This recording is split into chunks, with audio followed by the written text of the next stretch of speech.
Okay, we're back. Uh, this is our second panel on deliberative democracy. As you've just heard, public journalism represents an attempt to serve a fuller purpose than traditional news coverage. It aims to build deliberative capacity in the public sphere by drawing citizens into the process of identifying and addressing their own concerns.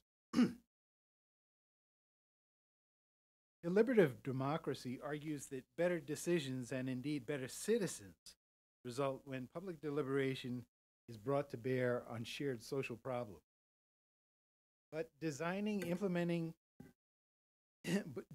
implementing deliberative systems is famously difficult, balancing issues of equality, equity, identity, and recognition.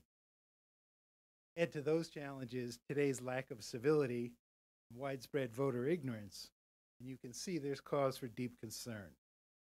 But there is also room for hope. Innovations in participatory journalism have shown great promise, while examination of the problem of voter ignorance, often understood as rational ignorance, offers insight into the challenges we face. Joining us for our discussion on deliberative democracy are Jan Schaefer, Pulitzer Prize-winning journalist and director of JLab, Center for Innovation for the Practice of Journalism, currently teaching journalism at CUNY, City University of New York. Jan is also former director of the Pew Center for Civic Journalism. We're also very pleased to welcome Professor Ilya Soman from George Mason University's Antonin Scalia Law School. It's down the hall here, a little off to the right. Professor Soman is the author of Democracy and Political Ignorance, Why Smaller Government is Smarter. He has found that voter ignorance prevails even under minimalist schemes of democratic participation, where demands on voters are slight. And he questions how deliberative democracy, a more demanding form of participation, holds up as a practical method. Joining us as discussants are Professor Richard Rubenstein and Solon Simons from ESCAR.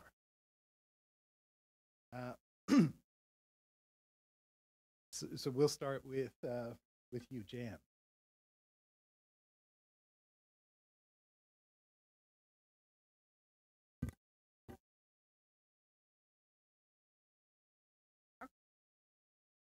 Thank you. Thank you for having me here. I'm going to talk fast so that I don't take up too much time, and I'm going to give you the inside out instead of the outside in view of civic journalism, because we were at the Pew Center, we funded civic journalism projects, we had research studying what they were about. And I will say from the start that civic journalism, and I say civic journalism, we deliberately called it that instead of public journalism, because we were trying to really reimagine journalism, and we didn't want to give legacy newsrooms a pass by saying, oh, we do that. What they were really doing is public affairs journalism. Public affairs journalism and public journalism are not the same thing. So we called it civic journalism. And I'm going to talk quickly about the background, because the background informs the toolbox, the narrative toolbox that we use. And I will talk about narrative, okay? So definitely civic journalism set out to cede some control, some newsroom control, and give it back to the public. And we really sought to address conventions, narrative conventions of journalism. Conventions that were once meant to safeguard journalism, but maybe aren't doing it so well right now, such as objectivity. Talk about objectivity as being a holy grail, but right now objectivity is giving us a lot of false equivalency in our stories. Talk about balance in our stories. But often what we're getting are very bipolar stories, where we talk about the extreme viewpoint here and another extreme on the left. And most of the public, our citizens, are in the great gray middle, where it's much harder to do good narrative in the great gray middle. But that's where they live, okay? I will suggest to you that we try to reposition citizens as capable of doing something, taking action. We sought to hold citizens accountable for doing their jobs as citizens, not doing jobs as journalists. Civic journalism and citizen journalism have nothing to do with it, I would assert. Okay? All right, so public journalism sought to fix public life by trying to fix journalism. We sought to recast elections as citizen hiring decisions, not horse races. We sought to employ new listening posts, third places, reviewing catalysts and connectors, not the usual people in the Rolodex. And we sought to empower citizens by engagement on RAD. So a lot of times what we're seeing is that bad journalism habits affect the narrative. Journalists are busy, we're rushed, we hover with our notebooks, our tape recorder, we ask very loaded questions, we know the answer we want, we don't get the answer we want, we go find someone who will give us the answer we want, we listen for the quick quote, only when we parachute in when there are problems, and we only focus on content. We like to say that, if you send a reporter out to cover a city council meeting and everybody agreed at the meeting, he would come back and tell his editor, there's no story. We don't know how to validate consensus, all right? So we have many press challenges in the days of civic journalism. We have some now. Certainly plummeting trust in the media was true in the 90s.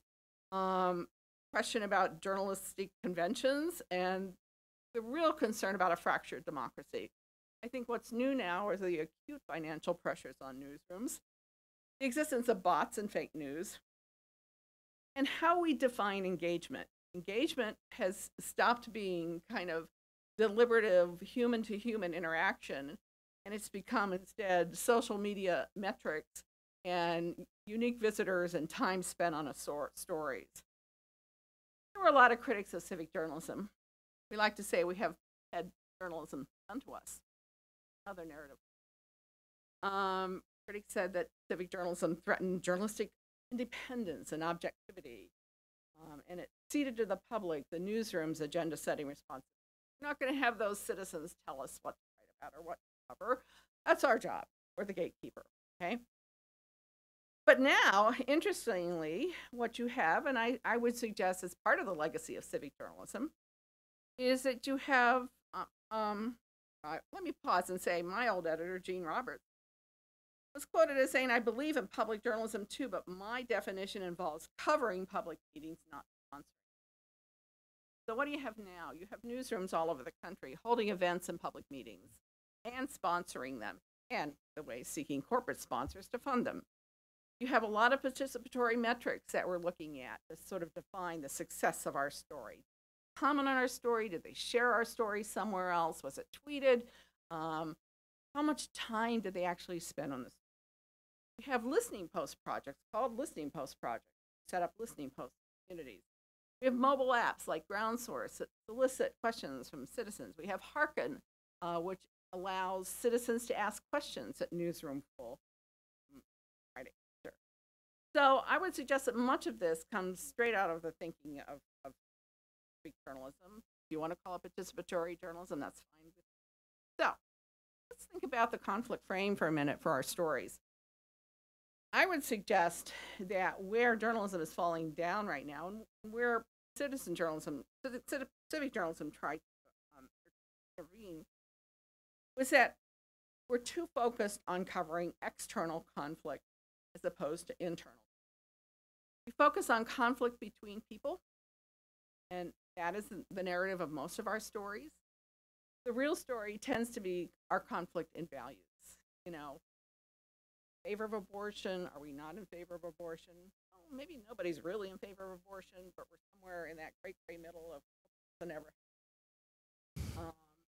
That's messy territory. It's very swampy. It's hard to read but it's where some of the more meaningful issues arise, and I think it's some of the issues that didn't surface in time unless elections were in that middle. I think that as a master narrative, we spend too much time covering the noise, and not enough time covering the silences in our community. Those things that make people squirm, that we don't really want to talk about, often it's race relations, it may be upward mobility, it may be income inequality, big narrative possibilities there. But again, Journalists are primed to react to the noise, to a break-in event, to a press release, to something happening. So, civic journalism sought to retain the watchdog role, abandon some of the attack dog role, and add a guide dog role. So, it would be the difference, what I would call, between gotcha journalism and aha journalism. Something that's explanatory, that makes people say, oh, I get it now. So what does that mean in civic election coverage? Well, try to avoid the horse race polls, focus on voter issues, and frame voting decisions as really hiring decisions. So can you imagine seeing something like this? This is a civic journalist at the Charlotte Observer. Who will you hire in the Trump election? Wait, you have to stay close to the mic. Sorry. Thanks. Who will you hire? Or the Norfolk Virginia pilot, hire me. Or Philadelphia, Citizen Voices, you know, what do citizens want? These are 20-year-old stories, but, you know, that's what civic journalism was trying to do. Civic journalism tried to build in engagement on-ramp in the journalism. And it did not define engagement as events or comments or the number of subscriptions or engaged minutes. Mind you, most of civic journalism was before the internet was really widely used in journalism. So it had to be things like town hall meetings or task forces, action plans, had community kiosks where people could put in their questions. Now it's being reinvented as listening posts. We had clickable maps where we could have a surrogate public hearing where people could click and move an icon to register where they wanted development on a waterfront in Everett, Washington. We had tax calculators where people could figure out the impact of taxes on their personal wallet. We had budget builders where citizens could figure out the impact of budget decisions and the choices that their legislators were making on their behalf. So different definitions of interactivity, but again, trying to give citizens a hand-on thing, really, with data and information. Now, as you look at the civic narrative toolbox, we're seeking new definitions of news, hiring decisions, or whether or not you can cover the silences, or whether or not you can cover internal conflict, external conflict. We're looking at new sources of news, new stakeholders, new interactions with readers, and sort of mental checklists. So if you look at civic narrative techniques, some of them don't particularly keep score or focus on conflict. Do try to cover solutions, possible solutions, interview all stakeholders, and validate consensus. You try to figure out what the entry would be for citizen input. And you try to define engagement as some kind of civic capacity, where somebody could do something about it, especially government involvement. So what does that look like? Well, in the old days, the Orange County Register did a wonderful enterprise story on motel children, people who were living in motel rooms because they couldn't afford to live anywhere else. And they invited the readers to respond in some way. And they got like 1,100 reader calls, 200,000 in donations, 50 tons of food donated, 8,000 toys, thousands of volunteer hours. It redefines impact, community impact, in a different way than what journalists now like to define impact as. So, you know, when we look at a civic journalism checklist, we might look at our preconceived ideas about something, who we're talking to. And any of you who are familiar with Richard Harwood might be familiar with the term civic catalysts or civic connectors, those sort of civic bumblebees that populate a lot of groups in the community. You know, how do journalists find them? Where do they find them? How do we talk to them? Watch for stereotypes, hold conversations with people, not interviews. Define your terms and try to find the master narrative. So one of the most seminal civic journalism projects was Taking Back Our Neighborhoods in the early mid-90s in Charlotte. And it had all of the good journalistic techniques. It had data that they crunched. It had a community poll. It had civic advisors. It had town hall meetings. It had radio and TV partners, they had neighborhood advisors, they had success stories, and they had a needs list, which was the entry point for citizens in each community, just to let the people in the community say, this is what we need, you know.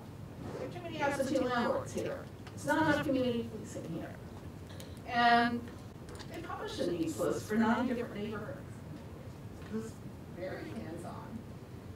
And it had enormous response, incredible volunteer hours. The city council took action on absentee landlords. Community policing changed in the community, and guess what? Crime went down in Charlotte because of how the Charlotte Observer played.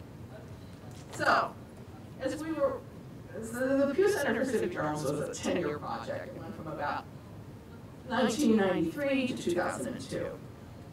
And towards the end of the project, we invited Lou Friedland from the University of Wisconsin in Madison to come in, and we opened all our projects that we funded, all of the projects that had submitted their work for a Batten Award for Excellence in Civic Journalism.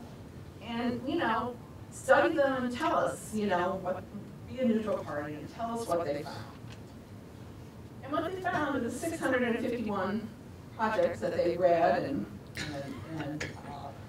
parsed, they said that civic journalism increased public deliberation, it focused on problem solving, it increased volunteerism, it changed public policy, and in many cases it built either reporting or storytelling capacity.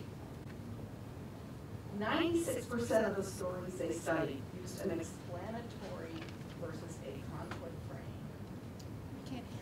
96% of the stories that they studied used an explanatory instead of a conflict frame. They call that one of civic journalism's most important achievements. 85% of the project provided opportunities for public participation. 63% of the project focused on solving a problem. 78% reported on possible solutions. So how do you get to this place? Well, we, in many of our workshops, use kind of a mental narrative checklist. And we ask, how do you position people in your stories? Do you position them as a piece of color, a good quote, or a piece of furniture that you can move around to where you like it in a narrative? Or do you position people as a citizen capable of some action? How do you position them? And if you think about it, would it change how you position them? Do you only raise awareness and say, that's it, my job is done as a journalist? Or can a story invite citizen input, ideas, or action plans? Can it help readers do something with the information if they wanted to? You don't have to tell them what to do, but if they want to do something, how do they do that? How do you empower people with your narrative? Have you talked to all the stakeholders? Do you report more than 2 sides of a story? Because usually there are more than 2 sides of a story, more than a pro and con. And do the pros and cons get you to the real story? Because they might not, because that real story may be in the great gray middle, not at the extremes. Do you report internal and external conflict? Do you help people see possible choices and consequences of those choices? Do you examine where values conflict in a story? Do you advance solutions? Do you report what has worked elsewhere? Do you invite the community to brainstorm what they think will work in their community?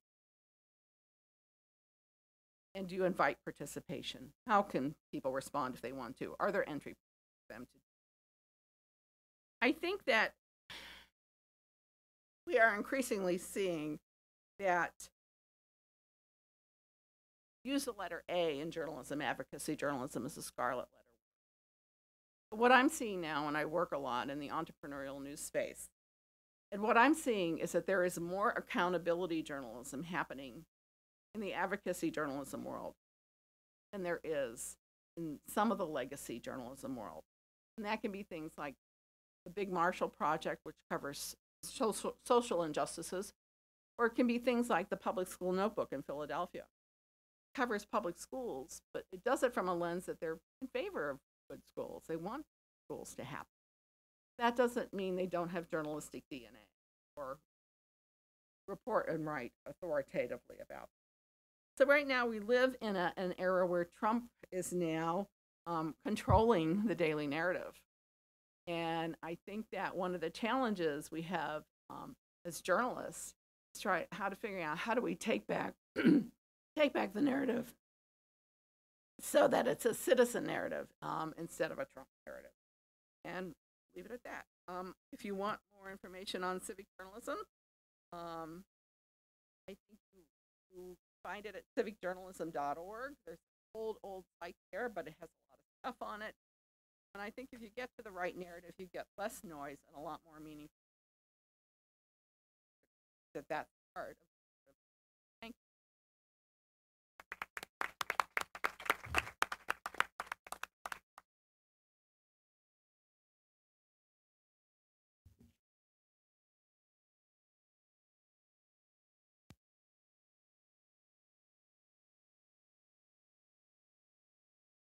So much to George Dwyer for organizing this event, and all of you for coming. In my presentation, I'm going to focus on the problem of political ignorance and how it underlies a lot of the difficulties that we're discussing in this conference.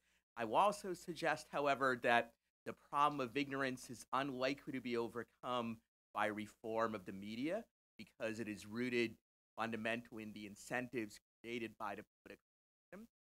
And if we really want to mitigate the harm that's caused by widespread political ignorance, then what we want to do is alter those structural incentives, and in particular, try to make more of our decisions by voting with our feet, which I'll discuss what that will mean, and at least somewhat fewer at the ballot box.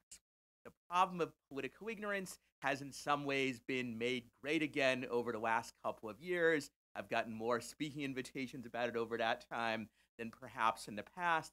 But in truth, it's a problem that long predates the 2016 election, and it's not fundamentally rooted in the misdeeds or flaws of one particular politician or party, even one as visible and egregious as Trump.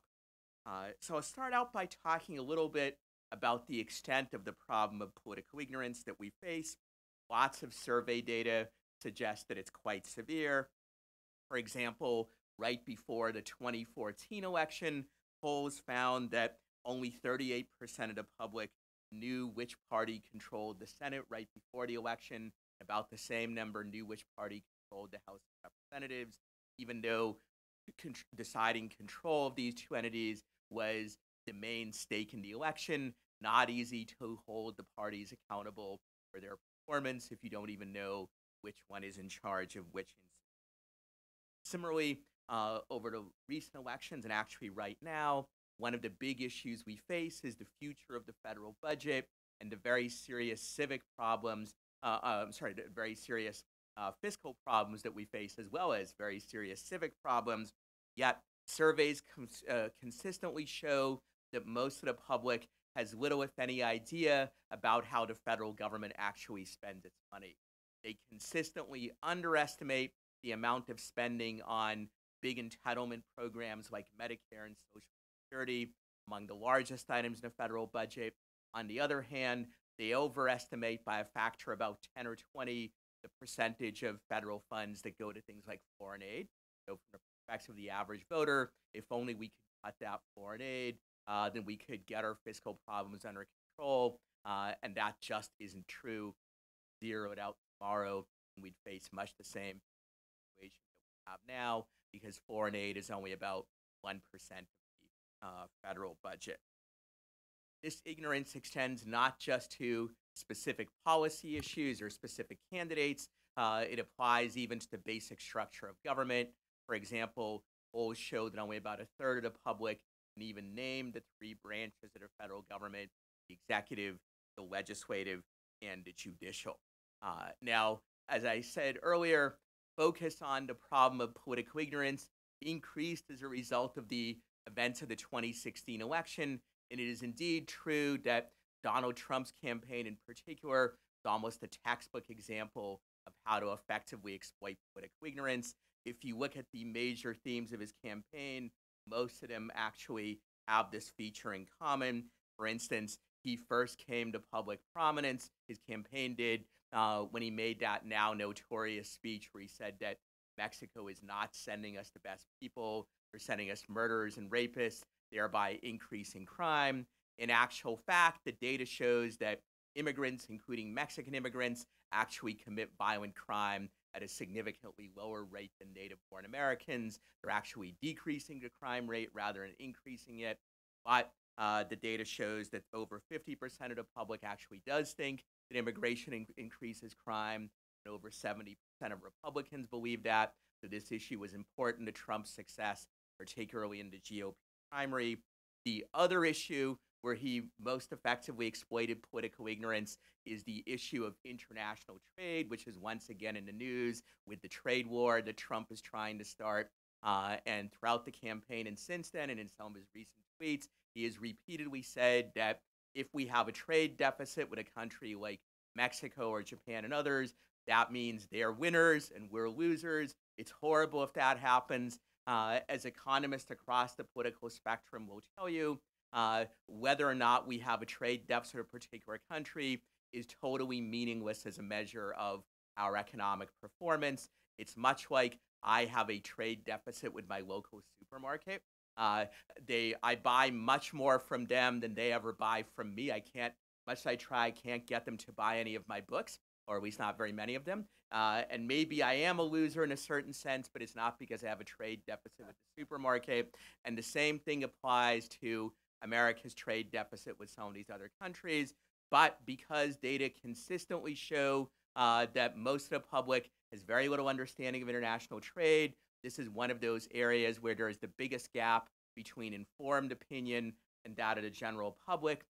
Therefore, politicians, including Trump, but certainly not limited to him, consistently and effectively exploit our ignorance about trade, as also, of course, do interest groups that lobby for protectionism. But while Trump dramatically illustrates the problem of political ignorance, most of the tactics that he used to exploit it are actually not unique to him. They're also commonly used to a slightly less severe degree by more conventional politicians. So it would be an illusion to think that this problem will disappear if only Trump disappears, or if only we can fix some one particular party or one issue.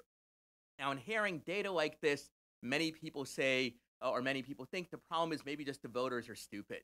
They're too stupid to understand basic political information, or alternatively, the information just isn't available. It's been covered up somehow, or it doesn't appear in the media or whatnot. I don't think either of these explanations actually holds a lot of water.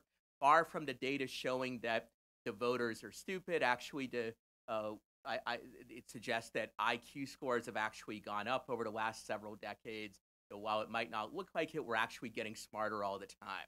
Similarly, it's not very plausible to argue that this information just isn't available. To the contrary, thanks to the internet and other modern technology, basic political information is more easily available today than at any other time in human history. Yet, despite this, political knowledge levels have largely flat. They're roughly the same as they were in the 1960s, the early days of modern survey research. So the problem is not that people are stupid or that information isn't available. It's that people are not using their very real intelligence, for the most part, to acquire the information that is out there or to make effective use of it. And for most people, this is actually entirely rational and understandable behavior. If your only incentive to acquire political information is to make a better decision in an election, then it turns out that's not much of an incentive at all. Because the chance that your vote, no matter how well informed, will swing the outcome of an election, that chance is extraordinarily low. In a presidential election, it's about 1 in 60 million. If you live in a swing state like Virginia, it might be as high as 1 in 1 million or 1 in several million. Better odds than if you live in California, but still very low. Now, of course, most people don't know these exact figures, but they do have an intuitive sense that it just doesn't pay to spend a lot of time seeking out political information and considering it carefully, and therefore most of them don't do it. They instead focus on their jobs, on reality TV, on the Super Bowl, and on other things where the information has a greater payoff or at least is more entertaining.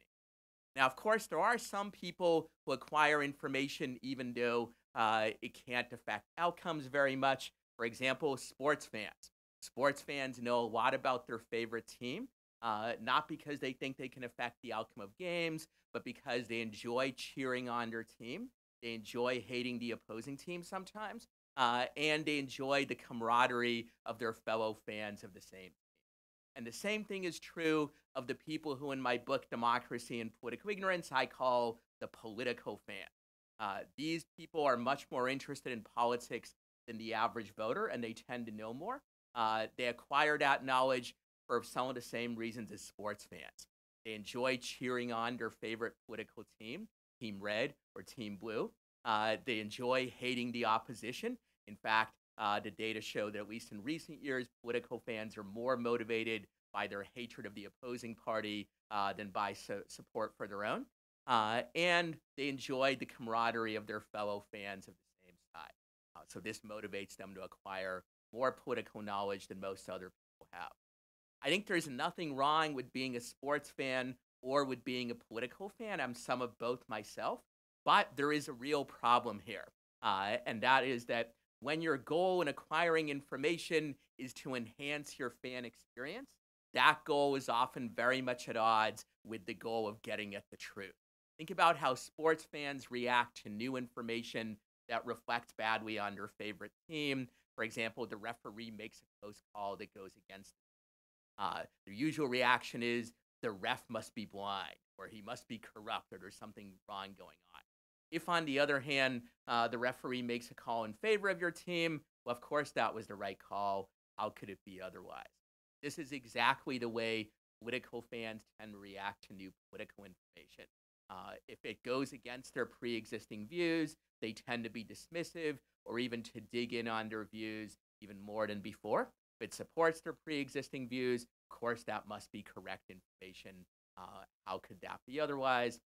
Indeed, the data show that the biggest political fans, those most interested in politics, tend only to follow it in media that they agree with. If you're a conservative Republican political fan, it might be Fox News. If you're a liberal Democrat, perhaps NPR, the New York Times, or other liberal media. And similarly, they even, according to surveys, tend to discuss politics only with other people who have the same views, conservatives with conservatives, liberals with liberals, and so forth.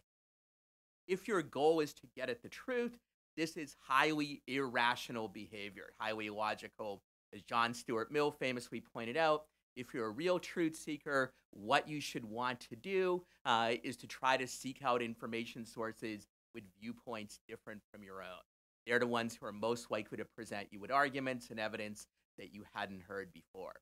But if your goal is to enhance your fan experience, to validate your pre-existing views, then it's actually entirely logical and rational to be very biased in the way that you process information and also in your selection of information sources. So we have this two-level problem of political ignorance. Most people are simply rationally ignorant. They don't devote much time and effort to following politics, and it's rational for them to be that way. For the minority who are political fans, they do devote a lot more time and effort. They're actually a disproportionate part of the readership for politically oriented media, but they're also highly biased in the way that they process the information.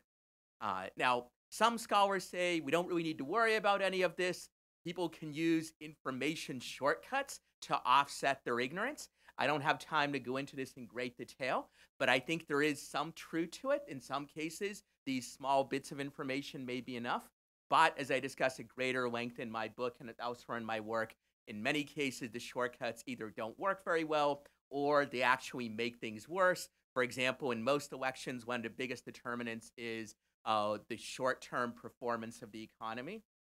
Even though experts will tell you politicians actually have very little control over short-term economic developments. So in this case, by using a shortcut, we end up rewarding and punishing politicians for things that they didn't cause while ignoring many things that they actually do cause. So if shortcuts are not a sufficient solution for this problem, then the natural impulse to say we must somehow increase political knowledge. One possible strategy for doing this is to use the educational system. I don't have time to go into this in detail, but I will simply note that over the last 50 years, the average American has increased their amount of formal education by 3 or 4 years compared to what was true, say, in 1960. Yet political knowledge has flatlined. We're about at the same level of political knowledge as we were back then. So at the very least, using the education system to do this is not as easy as some people assume that it is. Obviously, the focus of this conference is to talk about how the media can potentially increase political knowledge. And the usual formula that is presented, including in some parts of the previous presentation, is that the media can better inform people if it spent less time on horse race politics and more time focusing on issues, less time, for example, on Trump's approval rating or even on his tweets, and more on the details of his tariff plan, of the tax plan that Congress passed recently, of debates over healthcare policy, and so forth. I think there's certainly room for criticism of the way that media covers these sorts of issues, but I also think that this sort of prescription is unlikely to fix the problem of political ignorance. One reason why I think that is that actually, for all the criticism of the media, there is a lot of good information about policy issues already available out there. Thanks to the internet, you can acquire instantly and in most cases for free detailed expert analyses of almost any policy issue out there, both through blogs, expert websites, and others, but also even through traditional media, the Washington Post, the New York Times. A lot of the so-called legacy media do regularly feature articles which go pretty in-depth on policy issues and analyze them. If you want to, you can even watch in-depth discussions of policy almost 24 hours a day on networks like C-SPAN. So the problem, I think, is not so much that this information isn't out there in the media as that most people aren't paying attention to it. The ratings of C-SPAN are a lot lower than those of Fox News or MSNBC because Fox News, MSNBC, and the like are much more exciting. Reason why a lot of media focus on horse race politics, human interest stories, and the like is because that gets a bigger audience. If they focus more on details of policy, then their number of eyeballs would drop. People would focus on other things. This is not to say that the media's role is worthless. Far from it. I think in some instances, the media does play a very valuable role in uncovering abuses and scandals which are so dramatic and so blatant when they come out that even rationally ignorant voters will take notice. The Watergate scandal discussed in the last panel is a great historic example. More recent example, what happened with Roy Moore in the recent Alabama Senate election. Probably that election was its outcome may well have been changed by the media's uncovering Moore's history of sexual abuse. Though as telling that the fact that he had a record of many other horrible things that he did not sufficient to prevent him. It's this more dramatic, easy to understand story to bring him down. But I am doubtful that changing the details and study of media coverage will fundamentally alter the dynamic of political ignorance, both because most people are unlikely to pay attention to it, and because those who do pay a lot of attention, they tend to be very biased in their evaluation of information. They prefer the kind of media that reinforces their pre-existing views rather than challenge. So what can we do about this problem? There's no easy, simple solution that we can just implement tomorrow and see great results. But I think one thing that we can do is to try to make more decisions by empowering people to vote with their feet rather than at the ballot box. We can vote with our feet in several different ways. One is in a federal system, deciding where we want to live based on differences in government policy. Another, of course, in the private sector, deciding what organizations we want to join, what products we want to buy, and so forth. Why would this be any better than the incentives of voters at the ballot box? Well, if you're like most people, you probably spent more time seeking out relevant information and considering it. The last time you decided what television to buy or what smartphone to acquire than the last time you decided who to vote for president or for any other political office. Why is that? I think it's not because you think your smartphone is more important than the presidency, or that it deals with more complicated issues than the federal government does. It's rather that you knew that when you buy a television or a smartphone, your decision will actually make a difference. That what the television you pick is the one that will actually sit in your living room. You'll get to watch it. On the other hand, when you turn it on and you see the president, your chance of affecting who that is going to be extremely small. And this affects your incentives not just to acquire information, but also to consider it in a relatively unbiased way. And there's a lot of data, both historical and experimental, which suggests that people, when they're making foot voting decisions, they acquire more information, and they also evaluate it better when they're making political judgments about the ballot box or about political issues. So what are the implications of this? One is that, other things equal, we might want to decentralize government further so that more issues can be addressed through foot voting. With greater decentralization, people have greater opportunity to vote with their feet. Easier to vote with your feet between states than between countries, and easier to do it between cities or towns than between states. We might also want to limit the powers of government more generally, so as to empower people to vote with their feet in the private sector. There's a wider range of choices than can even exist in a federal system, and often the moving costs might be lower. When you vote with your feet in the private sector, often you don't even have to physically move. Now, obviously, I'm not suggesting that this by itself proves we should have the maximum possible decentralization or the maximum limitation of government power.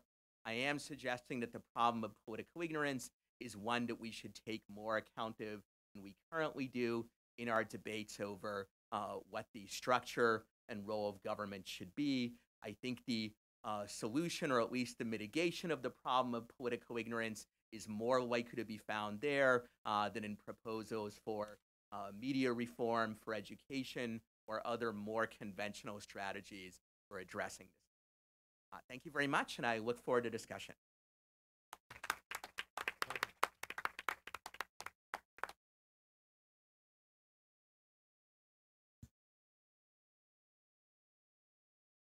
Richard, you want to start in? Certainly. Well, I enjoyed both of those presentations very much. And I want to just say a quick thank you of my own to Sarah Cobb and also to George for bringing the whole subject of the press back to a good focus for this institution. It's been a focus for some time. Solon Simmons has done very important work on the press, but we actually at this school started thinking about and worrying about the role of the press in connection with social conflict and the way the press covered violent conflicts, in particular, as long ago as 1990, when we held our first conference on this. And this conference is a very welcome return to that center of attention for us. I hope it's going to continue. Let me say, I did enjoy the presentations very much, but I must say also that I found them, in a sense, tiptoeing around some problems that have been partly recognized in the speakers, also in the earlier panel, but I think myself not quite sufficiently recognized, that have to do with the seriousness of the structural crisis that's upon us. When we look at the public journalism debate, which is now involves civic journalism and so forth, is very well explained by Dr. Schaefer. One of the things that impresses me is how far we have come, perhaps in the wrong direction, since those debates started. So that one might say, for example, that to advocate more citizen involvement in politics and citizen involvement in journalism, which seems like a good idea. One could also say there's too much citizen involvement of the wrong kind in both journalism and politics. That is to say, if we go back to the Pew Foundation, again, Pew Foundation is telling us that not since they began polling has there been evidence of such profound divisions, socially, culturally, politically, among groups in American society. And the same thing, I think, is probably true of groups in many other societies.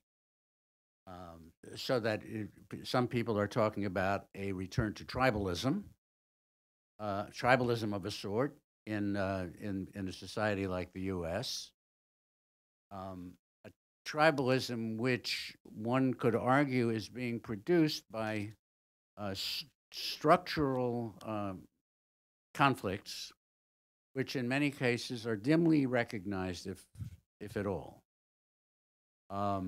Which means the problem is not just conflict per se, but types of conflict. And structural conflict is a type of conflict which is sometimes difficult to recognize because it's producing all the time other sorts of conflicts and disputes. So one could say, I think, that we are living through an epistemological crisis. So that when we hear the advocates of public journalism and also civic journalism say, some advocates say, that the search for objectivity, for some truth that we're all eventually going to agree is the truth, is that search is over, that's an illusion. I think that's true. But it also, in a sense, understates the epistemological problem. That not only do we not agree on what is true, we are now increasingly not agreeing on how you find out what is true. So that this sort of tunnel vision that Dr. Soman and others have spoken about, which is definitely a problem with us, the fan interest becoming the predominant interest, reflects, it seems to me, some underlying issues which raise the question that I don't see we're quite addressing yet. How can journalists, how can other people interested in narrative, what can they do to bring to public consciousness the fact that there are structural issues that are operative, that are generating conflict, that are generating very serious divisions that are not well understood, and that we need to talk about? How can we, in fact, talk about those issues at all? Let me give you one quick example. If, for example, it's true that there is serious economic insecurity in the country, that's some people have said lately in a good article I've just read, 40% at least of the American population is living either in poverty or one layoff or one disease or one step removed from serious economic trouble. And that this has generated all sorts of pathologies, really. How can we talk about the fact that wages have stagnated in the United States for the last almost 50 years? And that so many people are so close to, the Europeans at least have a word for this, they call it precarity. How can we talk about precarity? And if we don't talk about precarity, how are we going to recognize the kind of substitute conflicts, substitute targets, the targets of that anxiety produces by people who are in a precarious situation? Or to take another example, family life in the United States, many other societies too, is still in crisis. family life is extremely unstable. People are worried, seriously worried about what's going to become of their children, whether they can control their children or not. The children are seriously worried about whether their parents are going to stay married or not. Everybody's worried about whether they're going to have love and keep it. And if we can't talk about the kind of cultural crises that are disrupting traditional institutions like the family, how are we going to then shed any light on other conflicts, including political conflicts? So just to finish this, to take Dr. Soman's idea of incentives for wanting to gain political information, I totally agree with him. There are very weak incentives for trying to gain political information, but of course there are, because people are asking themselves, what good does it do us to know which party controls which branch of government? How does that help solve the underlying problems that we sense are afflicting us, but that we still don't understand very well, and we're not allowed to talk about because so many of them are taboo? Because you don't talk about them. You don't talk about the United States is in a permanent state of war around the world. The imperial interest is being challenged. And the liberals of all people, the Trump haters, are running to the defense of the empire and criticizing Trump for not being a good enough imperial steward. Well, that's taboo. We're not allowed to talk about the empire.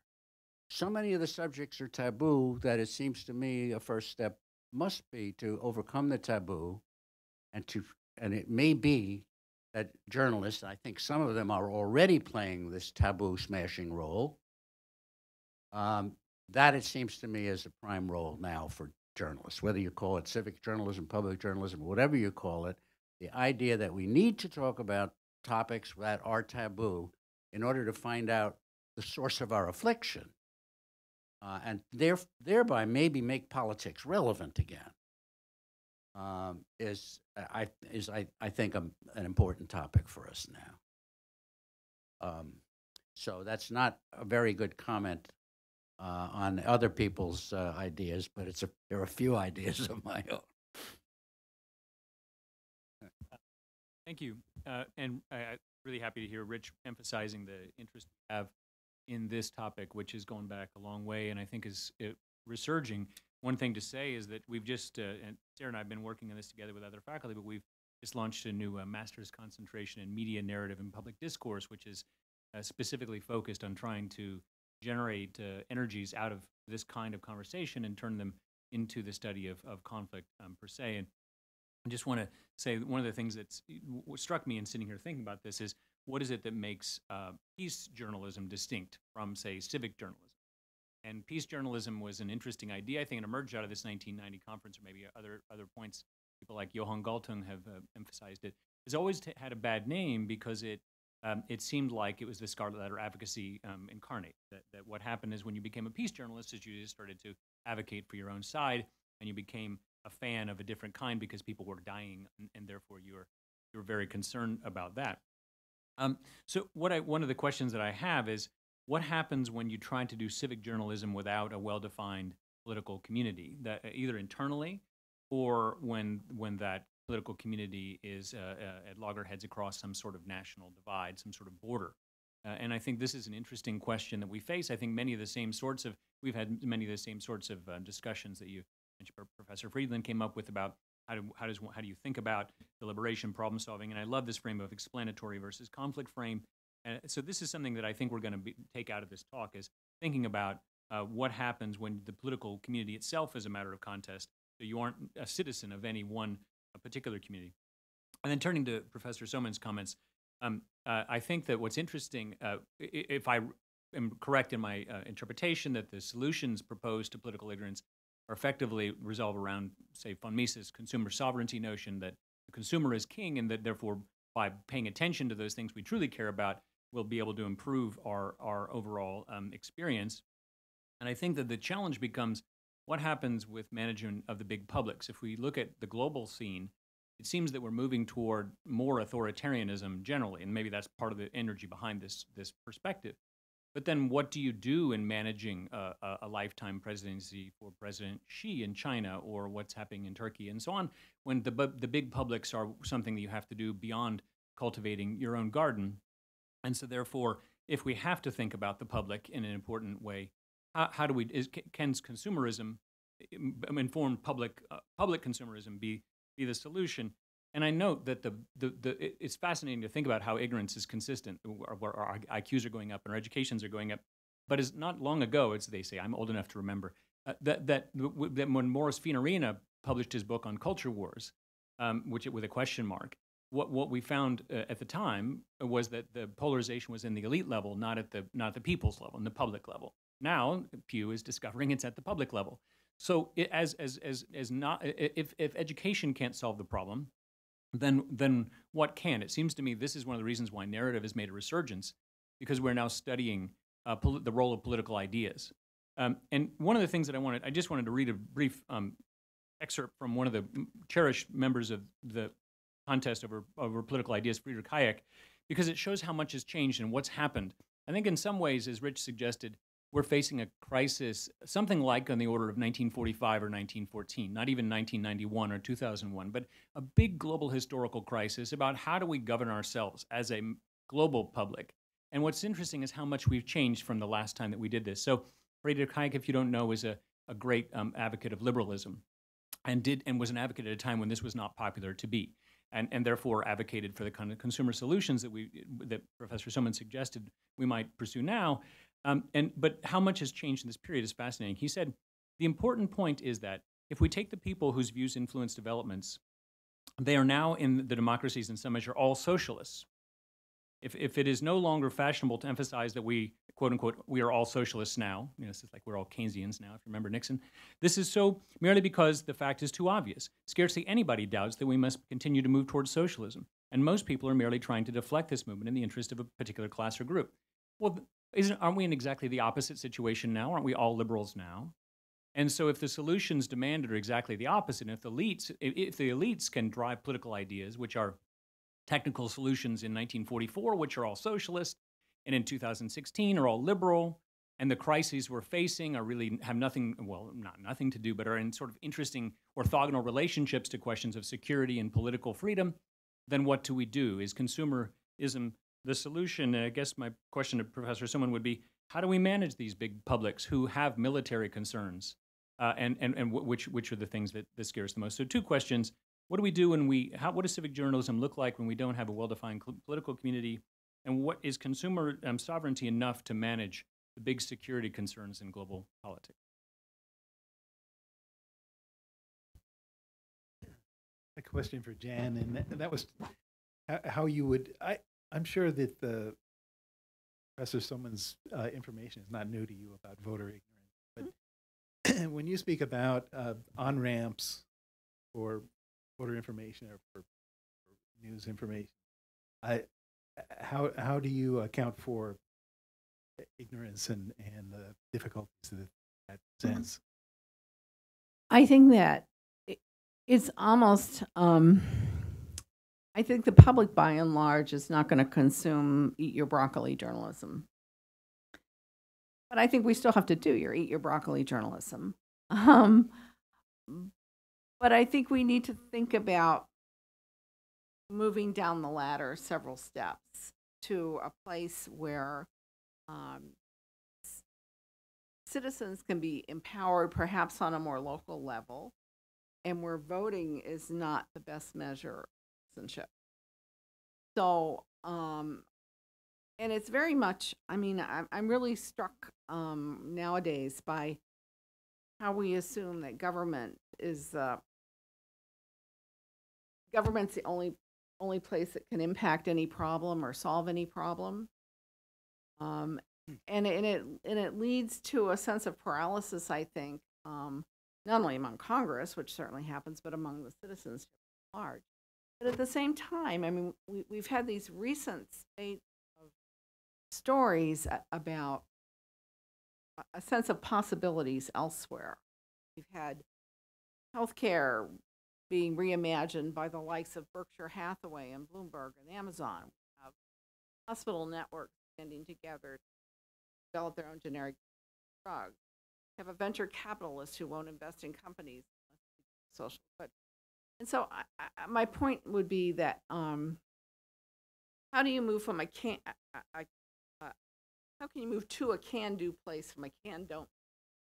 I think the can-do happens a much smaller level where people actually participate in and see the result of their participation. Yes, they can vote, but really read about international trade. I don't know. See it. Mm-hmm. Ilya, do you see any areas of overlap there? Yeah. Yeah. So I certainly agree that for a lot of the problems that we face as a society, the solution may not be to try to rely on government even more than we already do. It might be to rely on it less. And I would pick up on something that Solon Simmons said about consumerism. It is not my argument, nor do I think it was F.A. Hayek's argument that we should be making all or most of our decisions in a consumerist way, at least if consumerism is defined just as sort of buying a product in the marketplace and assessing it primarily based on your sort of narrow material self-interest. Rather, while that is a kind of foot voting decision, there are, of course, many other kinds of foot voting which don't necessarily involve that. You make a foot voting decision when you decide who to marry or who to interact with, what charitable cause to contribute to, what civil society organization to be a member of, and so forth. And often the motives there may not be consumerist. There are other kinds of goals. And I think the important thing is not to be more of a consumer, but to make more decisions and frameworks where we have an incentive to be well-informed and also to evaluate the information in at least a reasonably unbiased kind of a way. If we can do more of that, and there are lots of ways we can empower people to vote with their feet in more areas and to do it more effectively, then we could achieve a lot because the quality of decision-making will be better. Yes, there's a very interesting defeatism about government that's being expressed by panelists of various political persuasions.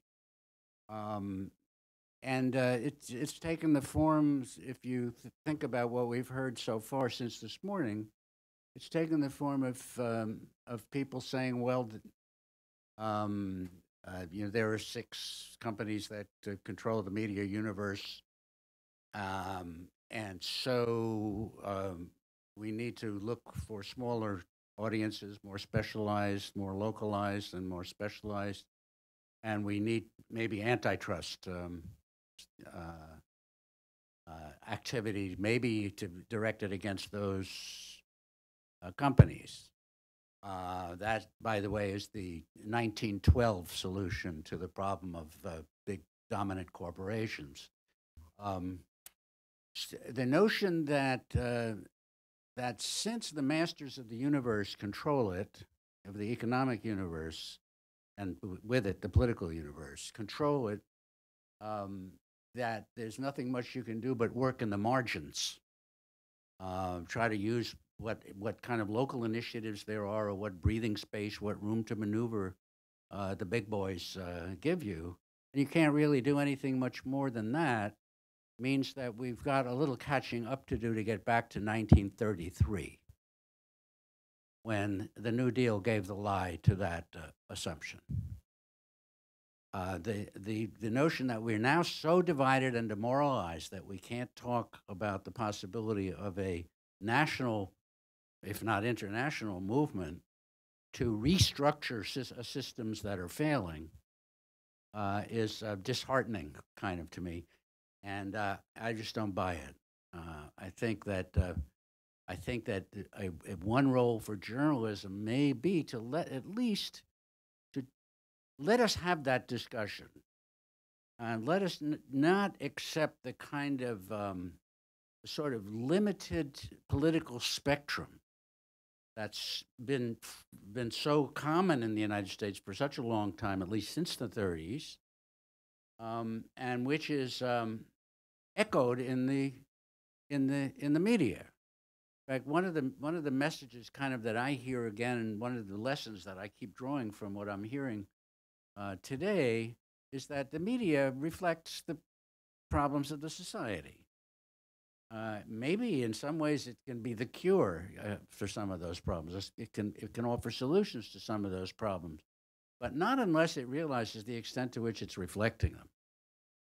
Right? And the notion that power is not only are some companies too big to fail, they're too big to challenge, I think is inculcating a kind of defeatism in an apolitical view, if you like, in the population. So there. I guess I don't see so much defeatism as I see more of a just the beginnings, early beginnings of an entrepreneurial spirit emerging.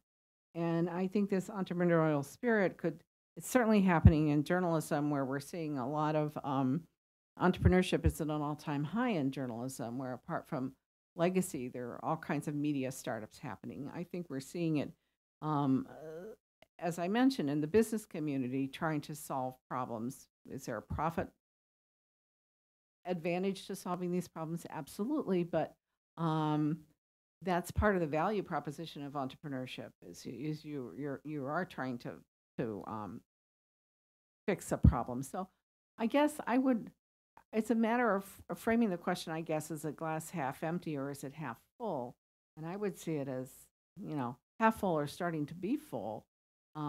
Does it mean we fall apart with the structural problems before we fill it all the way? Perhaps, I don't know. But I think one of the things that media can do is to kind of validate and pay attention to and communicate those initiatives or efforts that are trying to address problems in a productive way. So I actually have a very different diagnosis of the situation than one that was to some extent attributed to me just now, in that it is not my view that a small group of elites control everything and therefore the situation is hopeless. I actually think public opinion has a big influence on government policy, and that a lot of data supports that. The problem is the public opinion is poorly informed and biased in the ways that I noted before. I also don't think that a revival of the New Deal, which means greater centralization of power and greater concentration of it across the river in Washington, is the way to go. If we look at the actual history of the New Deal, I think it's actually a cautionary tale. Many of the policies of the New Deal, for example, like the National Recovery Act, the centerpiece of the first New Deal, involved things like cartelizing nearly the entire economy for the purpose of raising prices, thereby making unemployment and malnutrition and other problems worse. There were even efforts to, like the Agricultural Adjustment Act, to artificially increase the price of agricultural goods, which meant increasing food prices in the midst of a Great Depression when many people were already suffering. And of course, the New Deal did not even succeed in ending the Great Depression until World War II came along. I think what happened in the 1930s is a cautionary tale of the dangers of having excessive concentration of power combined with widespread political ignorance, which the more limited survey data we have from that period suggests it was a big problem back then too. Rather, what we should want is to move in a different direction than that. We want to decentralize power, and we want to empower people to make decisions in settings where they're less likely to make the kinds of mistakes that certainly characterized the 1930s. I don't think the current situation is quite as dire yet as it was back then. We don't currently have a Great Depression where 20% of the public is unemployed. We don't have movements quite as bad as Nazism and communism rising. At the same time, we do have both of these types of snake oil are rising in somewhat less severe but still dangerous forms. And it's important, I think, to point out a better way, which is not the way of trying to repeat the kinds of things we did back then. If I could just address Mr. Summon, and this is a serious question. It's not that, because I think the consumerism can be seen as a kind of a moral pollution, and it makes it seem trivial, which it really isn't meant to be. It's meant to be an expression of freedom. But how do these micro solutions, and I think this is a really interesting challenge, help to address these big security questions which the public seems to be grappling with today? And I'm genuinely curious. What do you do when? I mean, is it that do you lead by example, and therefore the other massive publics that might be gathering react? How does this kind of serious consumer approach address some of these larger security issues that might be at the heart of the public that allow for demonization of Mexicans and others and so on? How do you deal with that? So if I had a brilliant short-term political strategy for solving these sorts of problems, I'd be in a different line of work, probably be richer than I am. But let me just note a couple of things. One is that while I'm not optimistic that we can get people to follow politics in great detail and consider political issue in a sophisticated way, I think we can, and history shows that we have in some instances, get people to recognize that there are limits to our ability to address things in the political system, and that maybe some things should be gotten out of the political system or at least decentralized. Survey data already shows, for example, that most Americans on a wide range of issues trust state and local government more than the federal government. We can build on that and thereby empower people to vote with their feet. They also distrust government generally, and it might be possible to build on that to get them to reduce its power, as opposed to saying, well, if only we elected the right person, he alone can do it, he can bring the change we can believe in, to use slogans from 2 recent elections. And then third, part of these security problems that you mentioned, I think that people's fear and ignorance and bias are exacerbated in times when the economy is doing badly, when there's slow economic progress. Enabling people to vote with their feet through decentralization can actually help with that a lot. A lot of data, for example, suggests that one reason why incomes for the poor have not grown as much as they should have is that there is diminished opportunity to move to areas where there's greater job opportunities than in the past because of things like zoning restrictions, making housing in those areas artificially expensive. So if we can empower people to vote with their feet, that might reduce their desperation. Some of the security issues that you mentioned are ones of international security. We might not be able to get those out of the political system entirely, but by reducing the amount of other stuff that government controls, at least people can focus more closely on those issues that can't be gotten out of the political system, and the information burden on voters would be less. So we can't solve all of our problems, especially in the near future, but we can at least mitigate them. So I hear vote with your feet, and I hear kind of calling to people to run away from problems rather than address their problems. And I guess I have seen in my civic journalism work that when you bring people together in a room, especially at the local level, where they feel that they can be empowered to make a difference, there's actually more consensus than conflict in the room. And people will generally agree on the solutions, even if they come from different tribes. But it's that interaction, the face-to-face interaction, the brainstorming process that brings people to consensus, not conflict. So it's a question of are you willing to roll up your sleeves and do the dirty work of citizenship in your own community, or are you just wanting to vote with your feet? I don't know. I think the sense of accomplishment and empowerment you feel if you've accomplished something scales up. It scales up to a higher level, and you're willing to tackle bigger problems. I think voting with your feet actually is a kind of accomplishment, and it is a solution to problems. For my parents moved from the Soviet Union to the United States. Would have been better for them to roll up their sleeves and try to fix the communists? I think not. Also, when we empower people to vote with their feet, that actually changes the incentives of state and local governments. It incentivizes them to try to do a better job in various areas in order to attract people and to keep them from leaving. So I think in many ways, it is actually what we want to do is not to say people should sit back and do nothing about their problems, but rather give them an opportunity to do things in a framework where they'll have better incentives to make good decisions. Well, we're out of time for this morning's panel. I'm sorry. Yes. That's what I was going to. So, Sarah Spencer is in the back of the room. Is anyone have a question, please?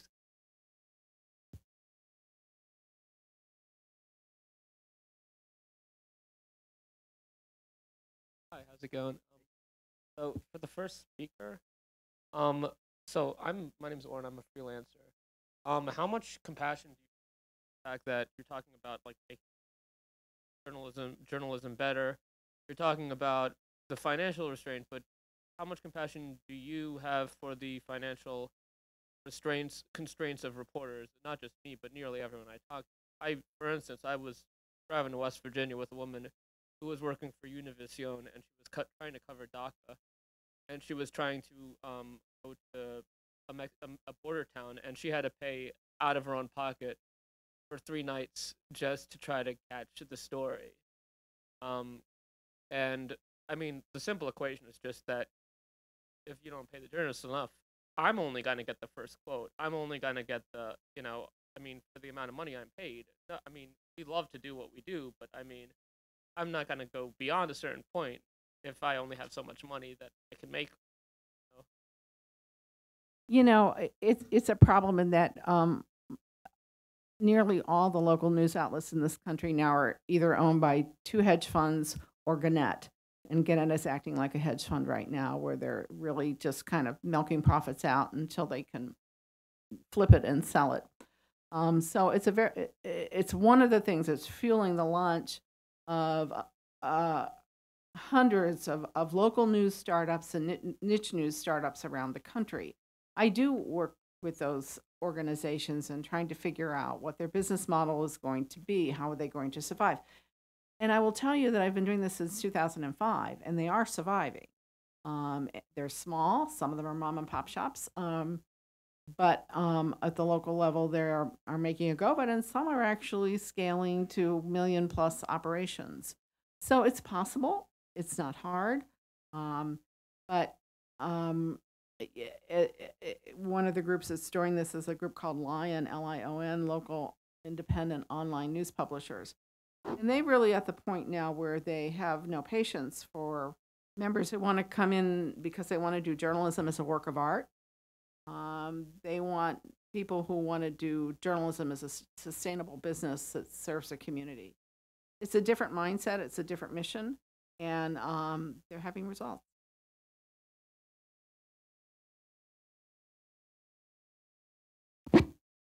Jan, I have a quick question for you that I'm sure could be a long answer, but maybe a couple of headlines. Given the fantastic data that came out of Lou Friedland's evaluation of all those projects, what is the judgment or the understanding that came about as to why this didn't really get embedded and take off? Because it obviously had tremendous results both for citizen engagement and for impact on policy. Well, language matters. And I would ask you, looking at the percentages I put on the screen of what civic journalism achieved and how it arrived at solutions and explanatory journalism, is that failure? So why are we calling it failure? This morning I came across the headline that Guardian Australia just launched the Guardian Civic Journalism Trust. You can go on almost any day of the week and find a reference to civic journalism being employed somewhere, talked about somewhere, especially in Silicon Valley, mind you. So I think it's if you write off a narrative that it's a failure, people don't pay attention to it. I think, as I said, we in civic journalism often say we've had journalism done to us. It's unfortunate. So I think that's part of it. But I also think that the generation that was so opposed to civic journalism was a lot of cardinals of the profession who didn't want to relinquish their power or their gatekeeping roles. Most of them were men, alpha males, sorry. But, they don't want anybody telling them what to do. And they had their head in their sands. And now they're all running around asking us how to do civic journalism. How do we do civic journalism now? You're 20 years late, pal. I say.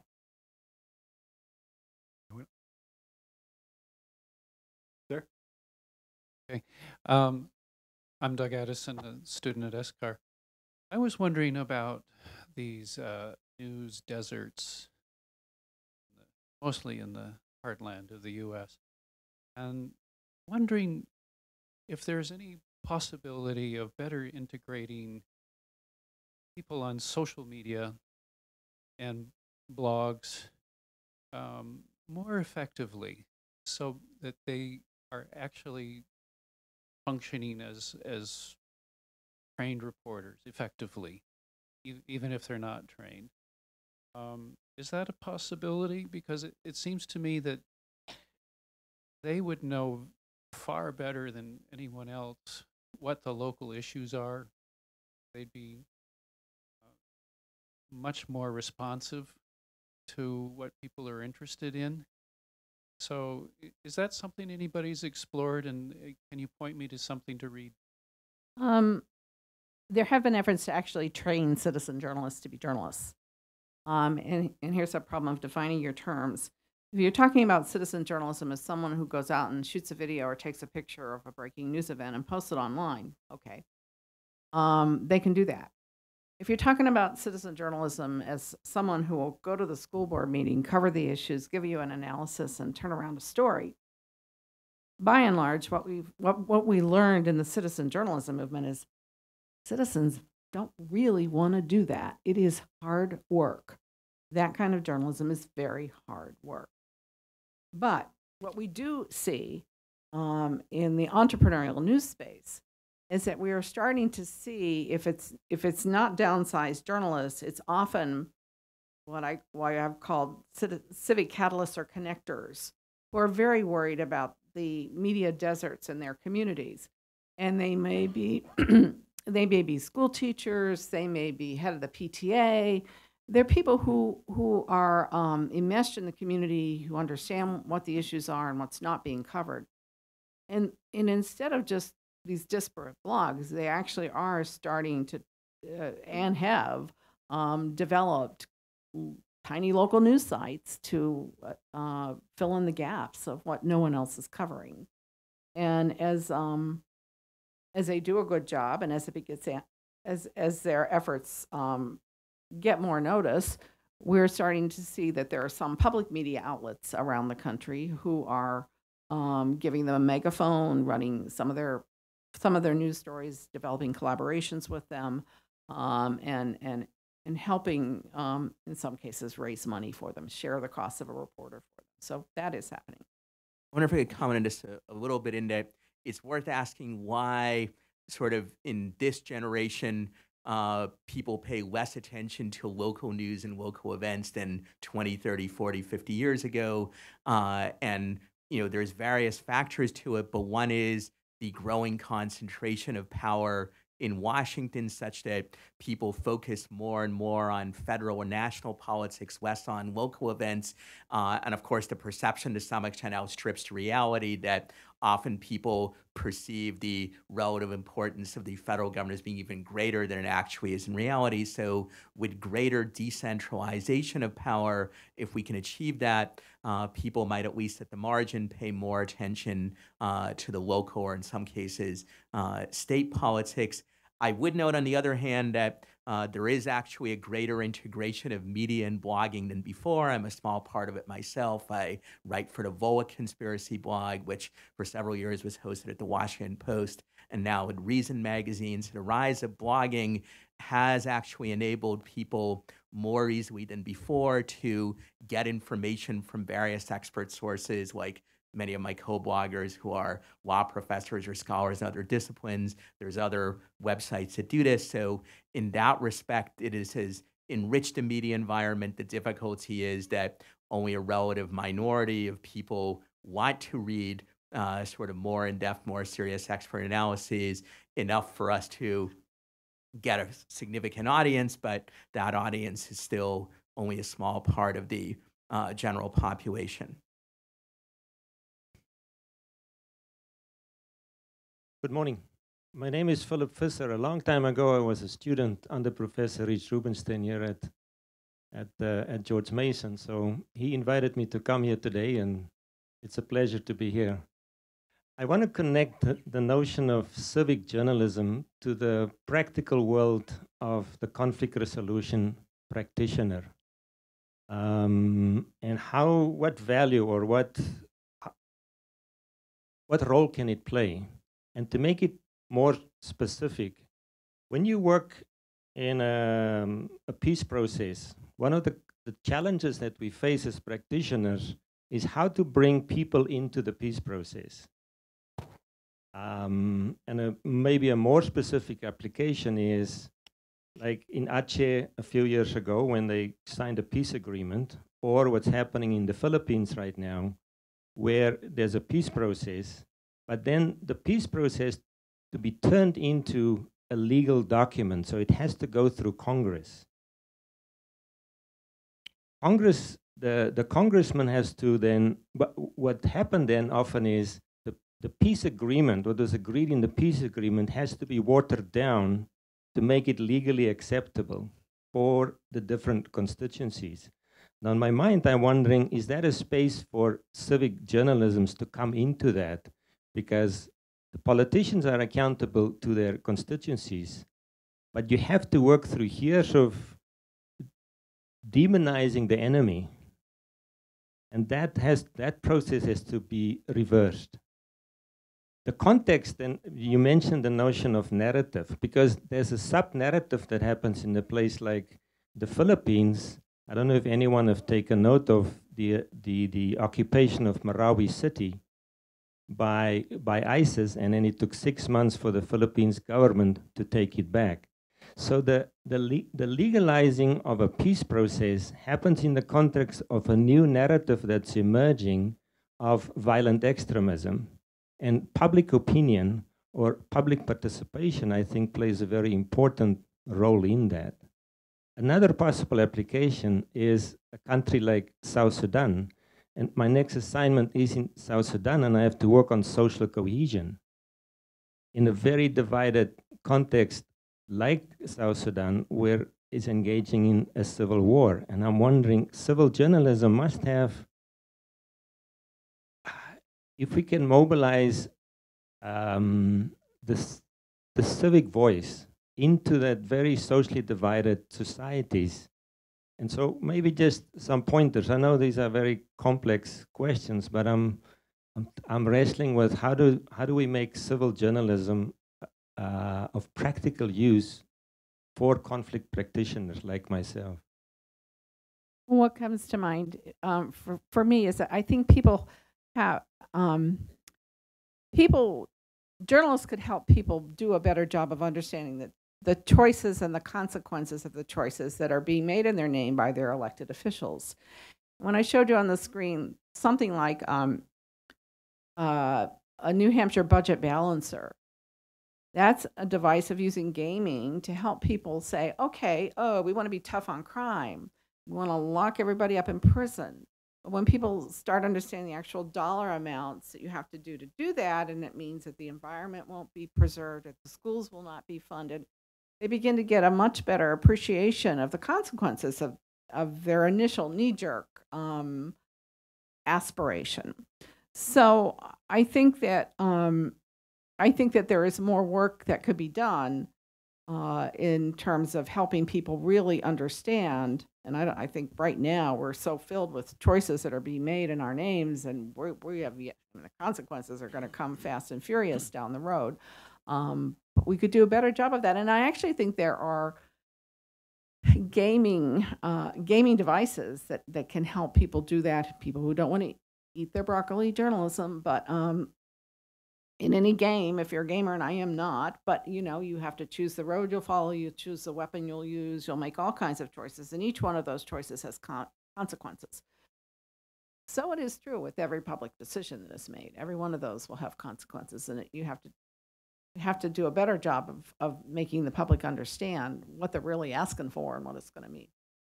I think with these sorts of problems, like with the political ignorance problems we talked about earlier, it might be useful to think in institutional terms. And obviously, there are different situations and different conflicts, but many of them arise in part because people perceive a zero-sum game. Either my group is going to control the government, or it's going to be the other ethnic or religious group that I'm against. So that kind of perception leads to ongoing conflict that is very difficult to resolve.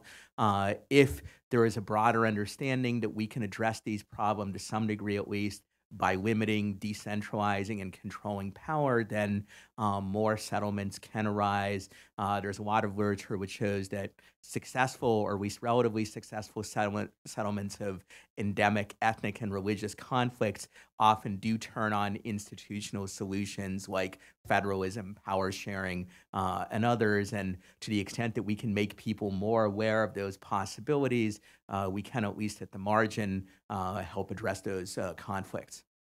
And I think that when you talk about winners versus losers, there again, you're really, the focus is on a conflict among individuals or among people or among parties perhaps, but it's not really a conflict of values, of what we really want and what we aspire to for our society and how we are going to get there. And it's down at the values level where there's the biggest opportunity for consensus.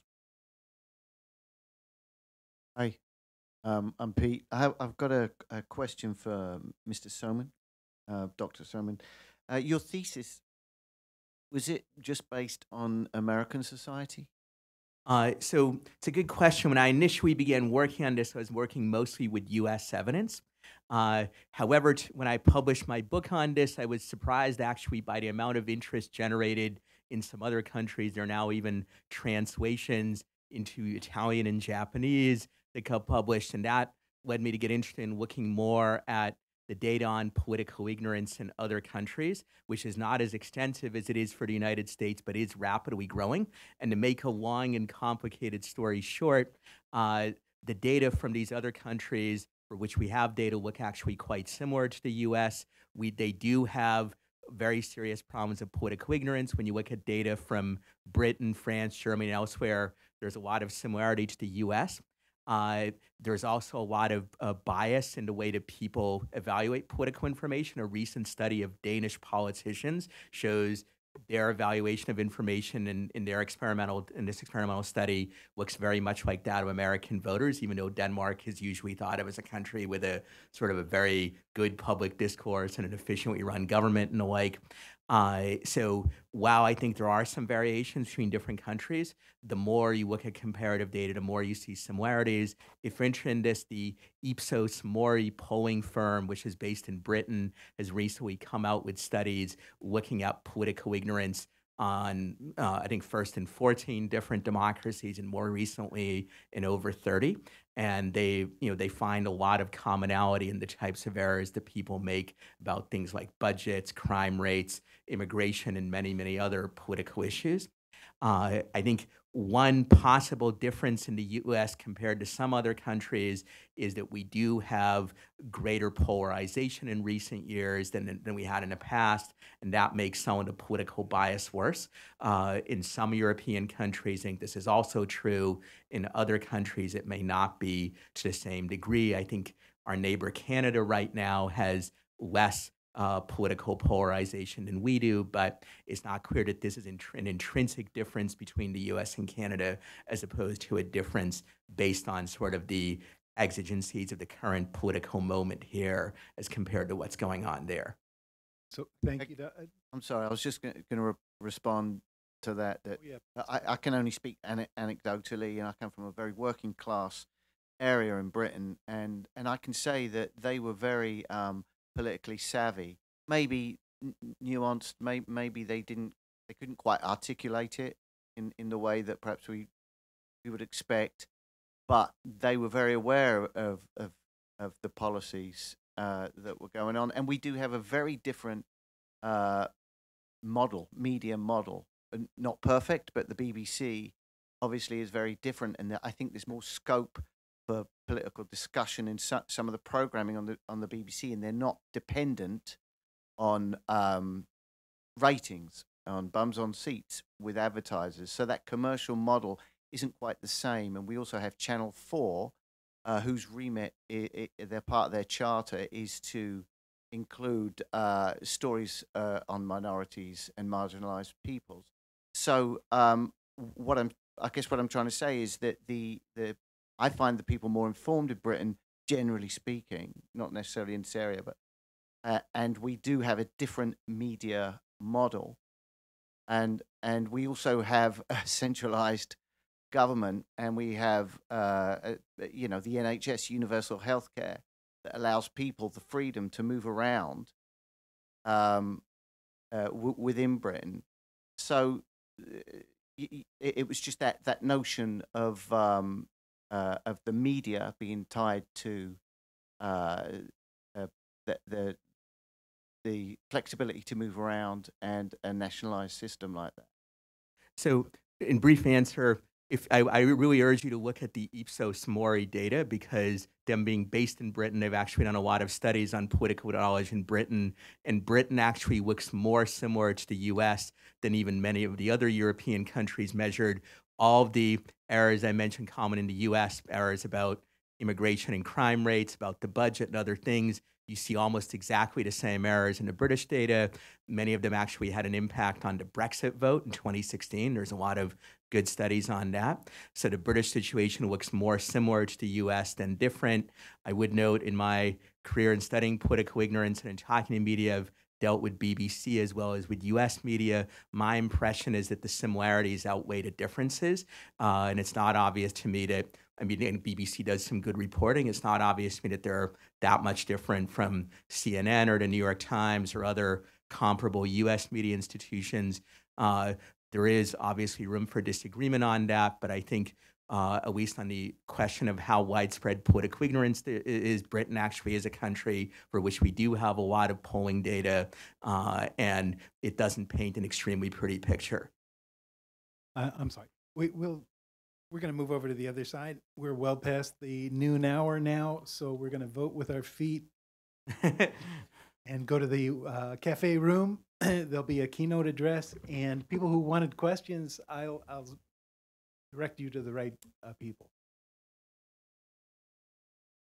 Thank all of you. I know we're streaming, and I want to thank all the audience that we've had online this morning for this fabulous opportunity to consider these issues. As Rich and Solon have pointed out, there's been a tradition here at the School for Conflict Analysis and Resolution of considering the relationship between media and conflict and peace.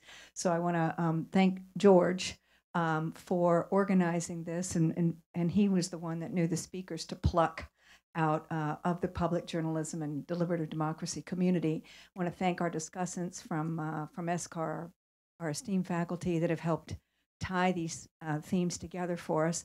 I want to thank you folks for voting with your feet, as George and our panelists have said this morning, showing up, being here, being part of the conversation.